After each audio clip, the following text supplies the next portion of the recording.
오늘 하나님의 말씀은 에스더 4장 16절입니다. 에스더 4장 16절 우리 한 목소리로 읽겠습니다.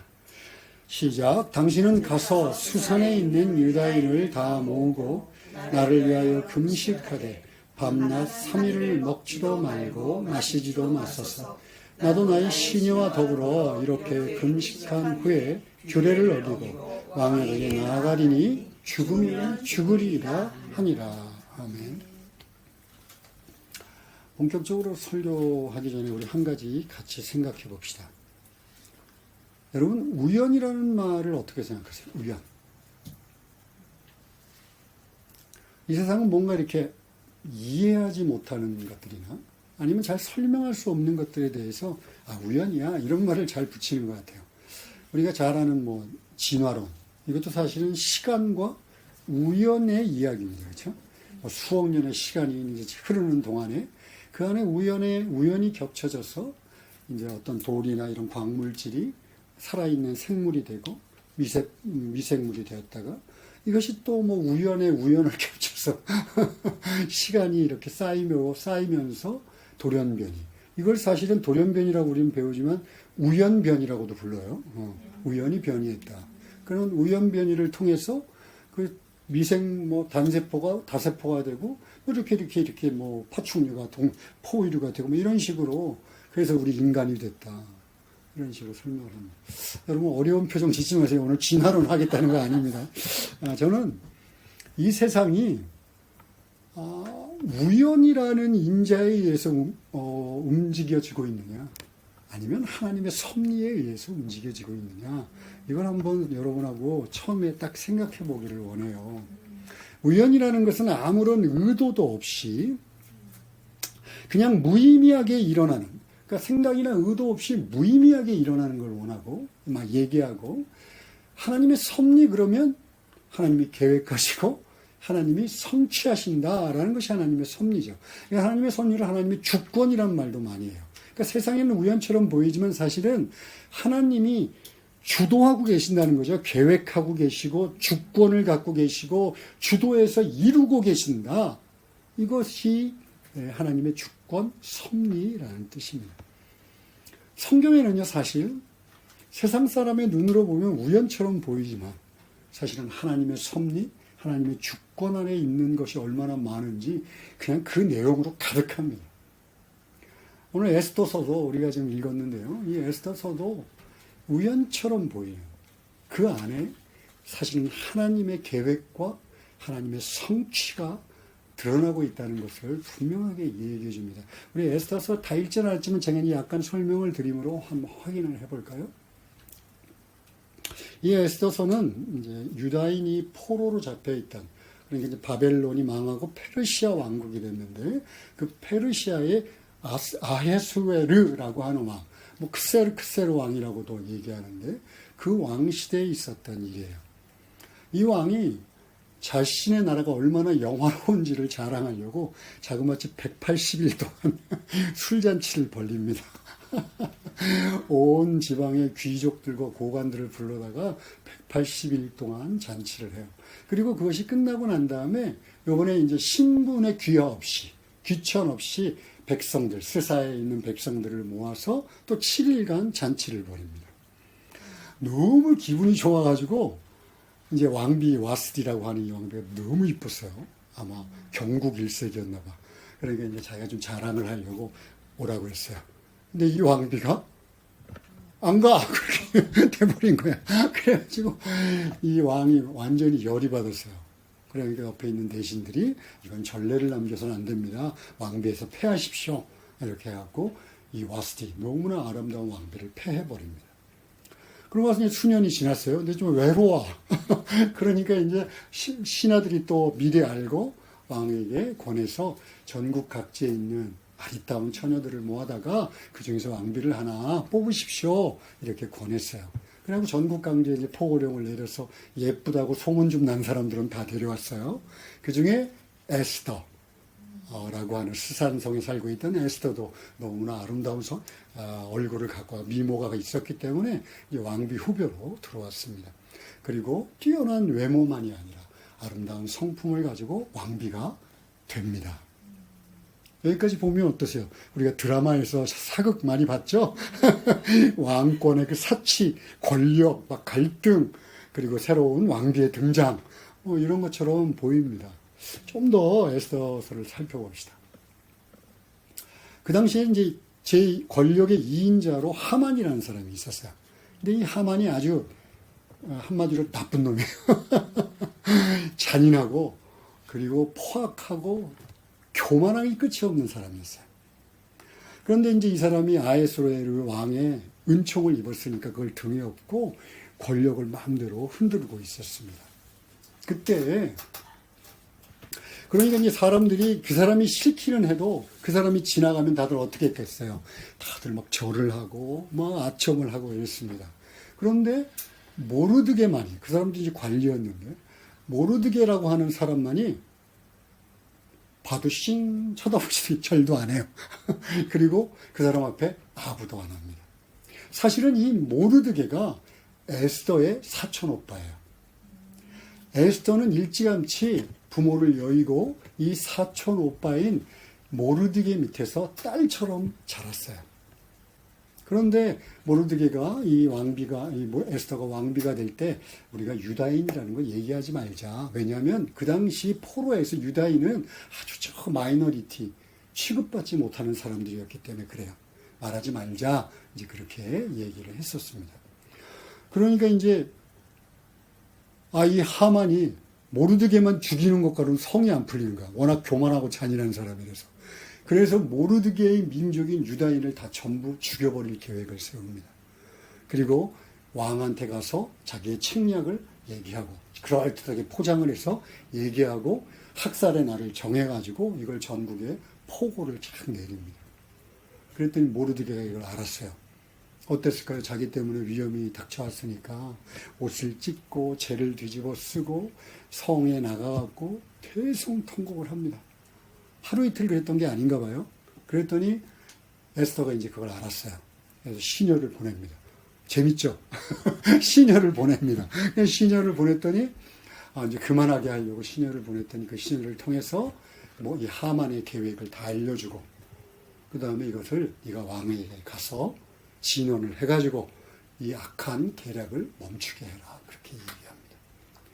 그런데 에스더가 난색을 표해요. 왜냐하면 그 당시 왕의 왕권은 강력합니다.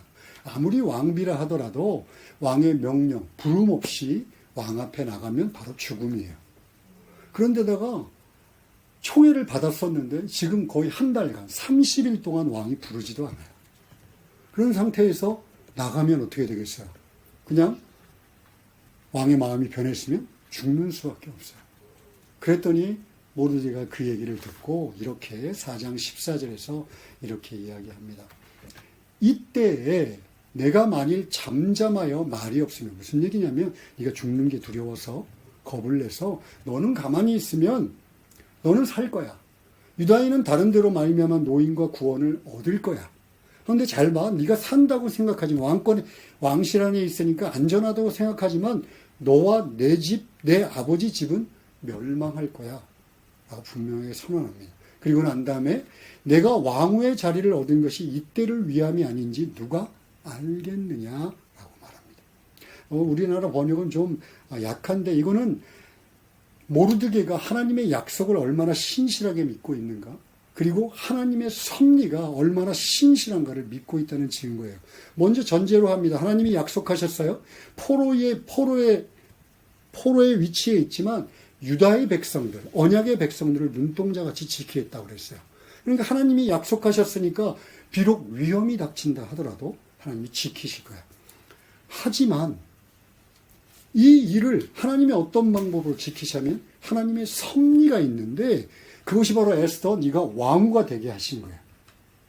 그래서 이때를 위해서 너를 왕으로 삼은 거야 라고 반문조로 설득하고 있는 중입니다.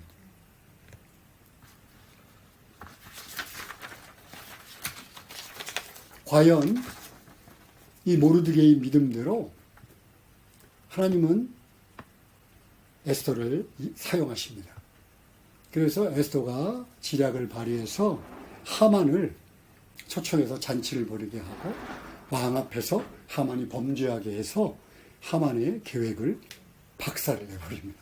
그리고 하만이 모르드게를 죽이려고 세웠던 나무에 달려 죽고, 유다인들을 그냥 구한 것만이 아니라 유다인들을 죽이려고 했던 적들을 다 진멸시키기까지 유대인들을 보호합니다.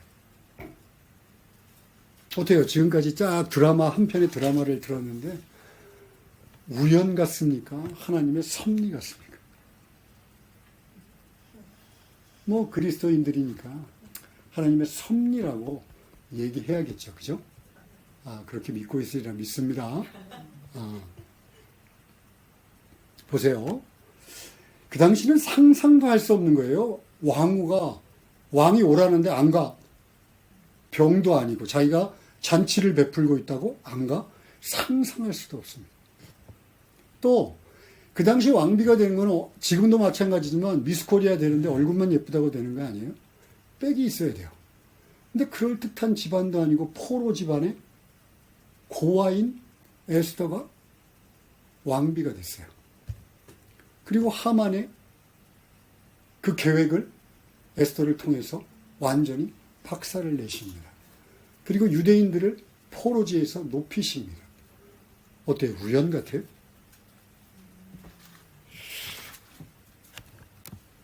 이건 사실 사람들이 봐도 우연이라고 말하기 좀 어려워요. 아무런 의도 없이 생각도 없이 그저 일어난 일이라고는 보기 참 어렵습니다. 더구나 믿는 사람들은 다들 하나님의 섭리입니다 라고 고백할 줄 믿습니다. 자, 그렇다면 그걸 전제로 그 다음 단계로 한번 나가봅시다. 제가 얘기했어요. 하나님의 섭리, 하나님의 주권이란 하나님이 계획하시고 하나님이 주관하시고 통치하셔서 이루신다.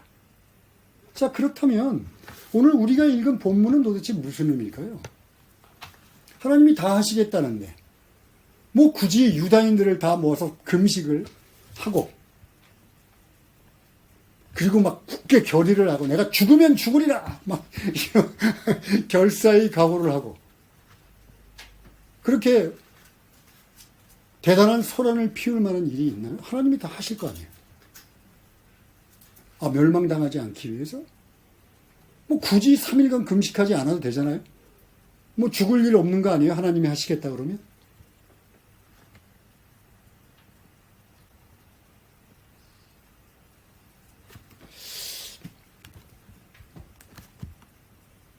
그런데 에스더의 이 말과 행동에는 하나님의 섭리라고 하는 것에 굉장히 중요한 비밀이 담겨 있습니다. 하나님의 섭리는요, 하나님의 주권, 이거는 운명론하고는 아주 다릅니다. 운명론은 뭐예요? 다 정해졌어요. 그래갖고 우리가 뭘 해도 소용없어. 근데 여기는 보세요. 아까도 14절도 읽었지만 우리에게 하나님의 섭리를 알 수 있는데 섭리를 거부할 수 있는 선택권도 주십니다. 네가 안 하면 그래 어떻게든 딴 걸 통해서 하실 거야 라는 거예요. 선택권을 우리에게 줍니다. 또 에스더처럼 잘 모르면 하나님의 섭리에 쓰임을 받지 못합니다. 아무리 주인공으로 세워놔도 대사를 다 외우지 못하면, 대사를 다 치지 못하면 그 드라마의 주인공으로 쓰임받을 수 없어요. 근데 에스더는 몰랐어요. 모르드게가 14절에서 얘기해 줄 때까지 나는 무서워요. 가는 게 무서워요. 그랬다가 모르드게가 얘기를 하니까 그제서야 알았습니다. 운명론은 이런 것들이 선택의 여지라든가 뭐 자기가 알고자시고 할 이유가 없어요. 그냥 로봇처럼 피동적으로 그냥 끌려가듯이 자신의 운명에 떠맡김에 자기를 내놓는 것입니다. 그런데 하나님의 섭리는요, 신비롭습니다. 여러분, 태초에 아담과 하와를 창조하신 다음에 하나님이 그들에게 번성하라라고 명령 내시기 전에 뭐라고 그랬는지 아세요? 이들을 통하여 이 세상을 관리하게 하자. 아니, 하나님께서 만드신 세상을 하나님이 관리하시면 되잖아요. 그런데 굳이 인간을 만들어서 하나님이 이 세상을 관리하게 하십니다.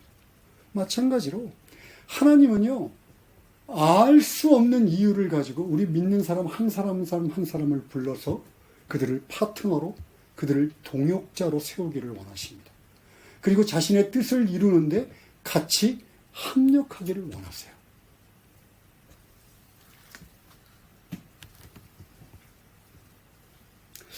그런데 오늘 본문, 이 16절의 본문은요, 세 가지의 관점에서 누구나가 다 하나님의 동역자로 쓰임받는 것이 아니라는 것을 잘 알 수 있습니다. 우리 한번 사용해 봅시다. 하만을 하나님이 그냥 하늘에서 번개를 내리쳐서 죽일 수는 없었을까요? 어떤 초자연적인 출애굽 당시에 10가지 재앙처럼 초자연적인 방법을 통해서 하만의 계략을 물리칠 수는 없었을까요? 있었겠죠. 그런데 굳이 극적인 드라마를 쓰시고, 아까도 얘기했잖아요. 드라마 같잖아요. 그죠? 극적인 드라마를 쓰시고 거기에 모르드게와 에스더를 배열합니다. 자, 모르드게와 에스더의 일을 통해 16절 한 절만 가지고도 하나님의 배역, 그래서 하나님의 쓰임을 받을 수 있는 자, 초자연적인 기적이 아니라 이 땅을 살아가면서 믿는 자가 하나님의 뜻을 이룰 수 있는 것을 우리가 충분히 배울 수 있습니다. 첫 번째, 오직 하나님의 섭리를 깨닫는 자만이 쓰임받을 수 있습니다. 모르드게는 되어지는 상황들을 보면서 아까 우리가 14절에서 읽었죠. 아하, 이건 하나님의 뜻이야. 하나님의 섭리야. 라고 되어진 일을 통하여 깨달은 사람도 있습니다. 그러나 에스더처럼 이게 뭔 뜻이지? 뭔 말인지 모르겠네. 그랬는데 교회에서 목사의 설교를 들으며 말씀을 보며 친구들, 같은 형제자매들의 권면을 들으며 이게 바로 하나님의 뜻이구나 하고 깨닫는 사람들이 있습니다. 그런 사람들만이 하나님의 큰 그림을 이해할 수 있어요. 자, 큰 그림을 이해하려면요, 반드시 자기의 삶이 하나님의 섭리 아래에 있다는 걸 알아야 돼요. 내가 특별히 자랑할 게 없는지도 몰라요. 왕후가 되지 못했는지도 몰라요. 그런데 내가 지금 있는 이 자리가 그냥 우연히 아니면 내가 노력으로 여기 서 있는 것이 아니라 하나님이 내 인생을 주관하고 계시다는 것을 분명히 알지 않으면 하나님의 뜻에 쓰임받지 못합니다. 잘 들으세요. 하나님이 다스리고 계시다는, 주변에 일어나고 있는 일들이 하나님의 뜻이라는 것을 먼저 알아야 돼요. 그리고 그 섭리 안에 내가 지금 그 중심에 놓여 있다는 것을 깨달아야 합니다. 자, 여기까지만도 부족해요. 그 다음에는요, 물어봐야 합니다. 하나님, 왜 저를 여기다 이렇게 놓으셨습니까? 왜 나를 일본 땅에 뚝 떨어뜨려 놓으셨습니까? 왜 나를 이 밑도에다가 뚝 떨어뜨려 놓으셨습니까? 왜라고 물어보지 않은 자는 절대로 자신의 그래, 하나님이 다스리셨어, 진짜로 그렇게 믿고 있는 사람이 아니에요. 그리고는 또 물어봐야 합니다. 어떻게 하면 하나님의 섭리를 제가 알겠어요. 그리고 나를 다스리고 계시는 분이 하나님이시라는 것도 알겠어요. 왜 하나님이 나를 이용하려고 하시는지도 물어보기를 원해요. 그러면 어떻게 제가 반응해야 될까요? 라고 하나님에게 물어보는 자만이 하나님께 쓰임받을 수 있습니다.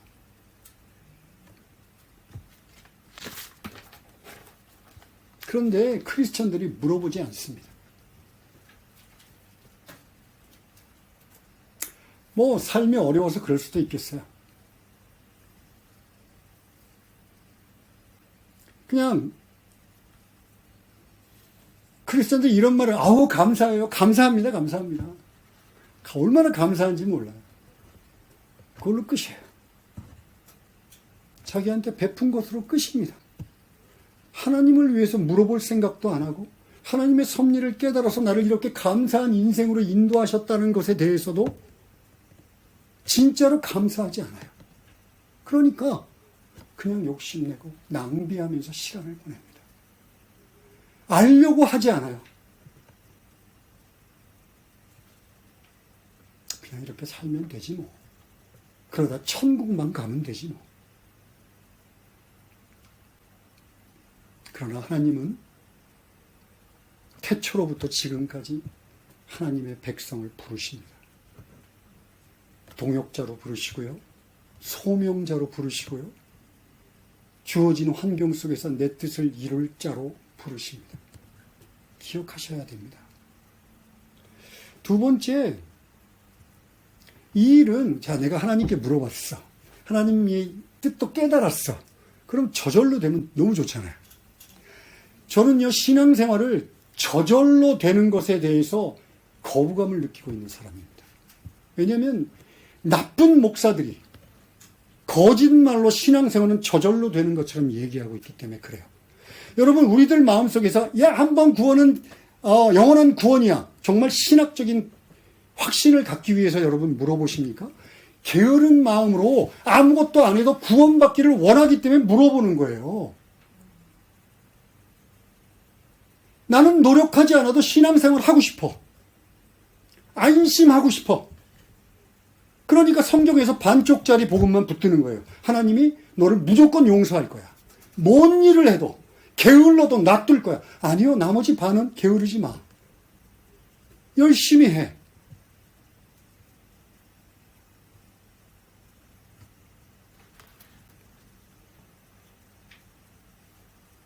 그냥 대충 가만히 있으면 뭐든지 그냥 이루어지면 얼마나 좋겠어요. 그러면 근심 걱정하지 않고 하면 좋죠. 그런데 오늘 본문에서 그래요. 금식까지 하면서. 자기들만 금식하는 거 아니에요. 금식까지 하면서 죽으면 죽으려는 결사의 각오를 가지고 해. 그렇게 얘기합니다. 우와. 부담 팍팍 갑니다. 그죠? 옛날 안희숙 사모나 주기철 목사나 일제시대 때 죽으면 죽으리라 이런 신앙을 갖고 나가면 좋겠는데 우리한테는 무리 아닌가요? 그런데 여러분, 신앙은요, 적당이란 있을 수 없습니다. 50%만 하나님 믿고 50%는 세상을 따라 살겠다? 있을 수 없습니다.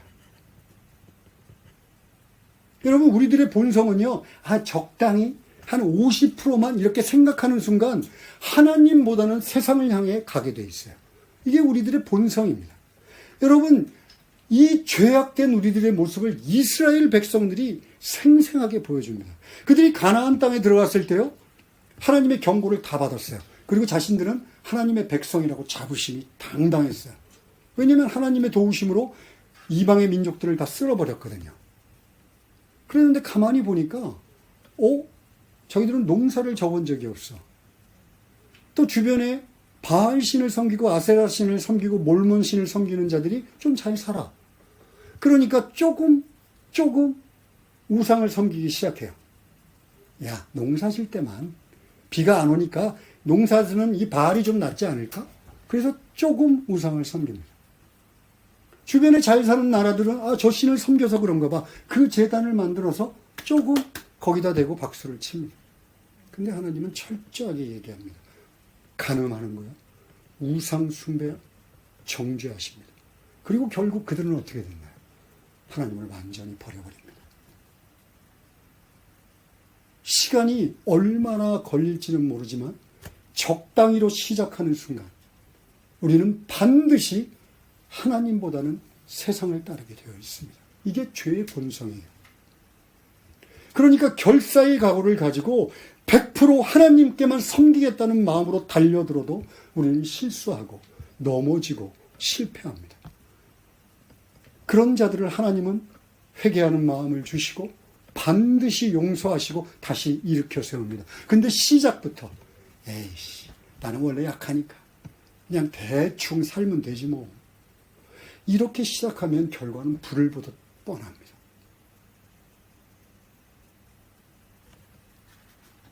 세 번째, 공동체가 연합합니다. 여보세요? 이거 보세요. 모르드게와 에스더만이 주인공이 아니에요. 수산성에 있는 그 대도시에 있는 유다인 전부를 모아서 금식하게 합니다. 심지어 유다인도 아닌 에스더 시녀들은 무슨 잘못이에요? 그들까지도 3일간 금식하게 합니다.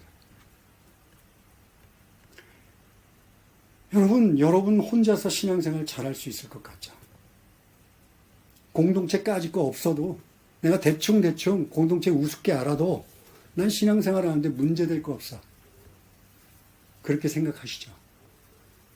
예수님이 승천하시면서 우리들을 위해서 공동체를 남기셨어요. 혼자서는 안 돼. 이 세상을 살아가면서 너희들이 혼자서 대단한 능력을 발휘해서 신앙생활을 지키며 거룩한 하나님의 자녀로 하나님의 소명을 감당할 수 있다? 불가능해. 하면서 교회 공동체를 남기셨습니다. 당연히 교회 공동체는 예배를 통하여 또 말씀을 가리키고 하나님의 뜻을 권면하고 훈련을 시키고 전도하게 하고 그들의 잘못됨을 각성시키고 그뿐만이 아니라 교회의 형제자매들이 그들의 어려움을 이해하고 같이 기도해주고 서로 사랑하고 서로 섬기고 격려하고 그리고 함께 봉사함으로 거룩하고 구별된 주의 백성으로 하나님의 소명을 감당하게 합니다. 해야 됩니다. 그러나 아무리 교회 공동체가 선한 의도를 가지고 하나님의 뜻을 이룬다 할지라도 내가 필요 없어. 내가 거부하면 아무런 의미가 없어요. 억지로 소가 귀뚜라미 뚫려가지고 끌려 나오듯이 나와서는 은혜 받지 못합니다.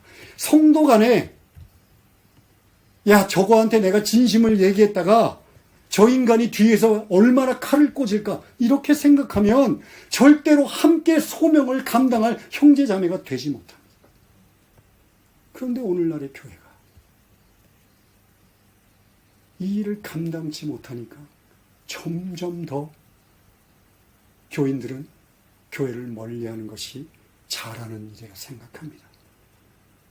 가나안 성도, 교회에 안 나가 성도들이 넘칩니다. 그런데 생각해 보십시오.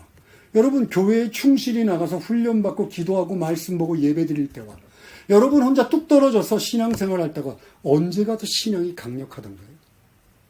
이유? 말할 이유도 없죠. 말씀을 정리하고 싶습니다.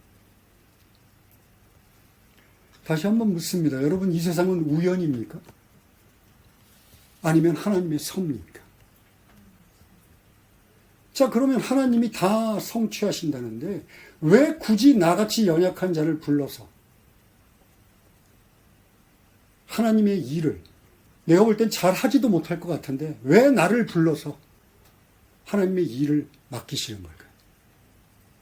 정말 하나님의 일을 할 사람이 없어서 고양이 손이라도 빌리는 심정으로 에라 너라도 좀 해라 이러면서 저에게 여러분들에게 이 소명을 맡기십니까?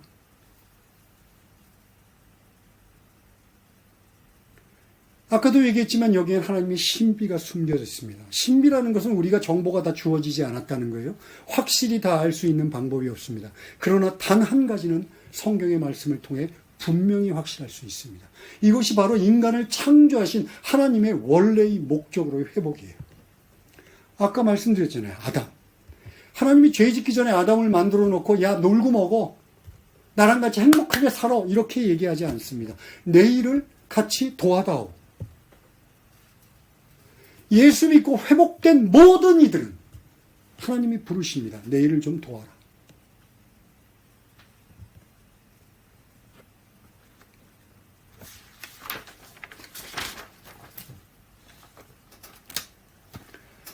예수 그리스도를 믿고 하나님의 자녀가 되어서 하나님의 분명한 뜻을 깨닫는 은혜가 주어지면 내 삶을 통하여 하나님의 소명을 이루고자 하는 열심을 갖고 살아가는 그 인생이야말로 하나님이 계획하신 가장 선한 길을 걸어가는 것이고 가장 축복된 길을 걸어가는 것이에요.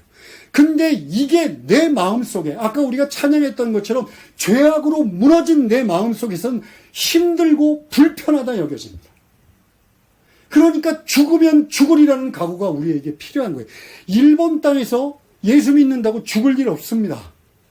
옛날 과거에 선교하다가 순교당하는 사람도 있고 지금 다른 나라에도 순교당하는 사람이 있지만 지금 이 시대에 일본 땅에서 예수 믿고 죽으면 죽으리라는 각오로 살 이유가 전혀 없습니다. 그러나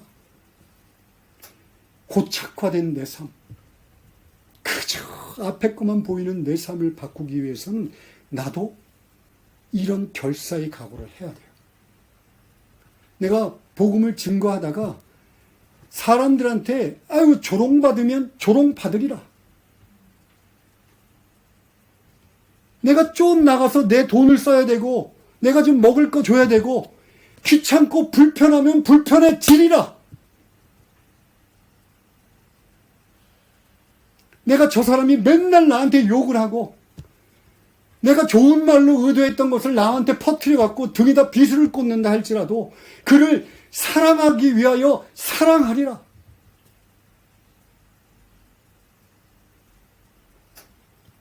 교회에 오는 게 싫고 말씀 보는 게 싫고 내 삶이 좋지만 귀찮고 두렵지만 나아가서 그 귀찮은 대로 그 귀찮음을 감당하리라. 하나님의 일 때문에 주저하게 되고 뭔가 두렵게 되고 불안하게 되고 귀찮아질지라도 그것을 감수하리라는 결사의 각오를 갖고 신앙생활을 하지 않으면요. 이 일본 땅은요 오히려 핍박받는 땅보다 신앙생활 지키기가 더 어려운 땅인지도 모릅니다. 유혹으로 가득 차 있고 세상적인 생각들로 가득 차 있는 곳에서 대충 신앙생활하며 살 수 있다고 정말 믿습니까?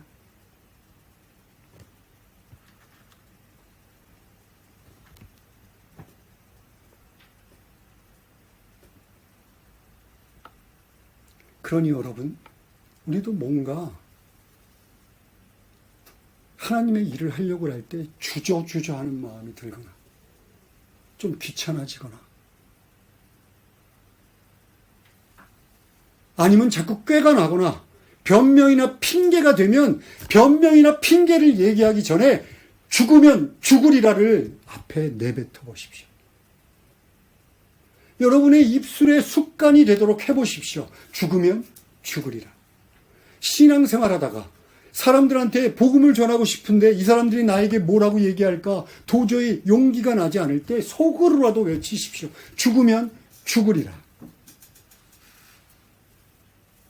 이 시대에도요, 에스더만큼 죽으면 죽으리라는 결사의 신앙이 필요합니다.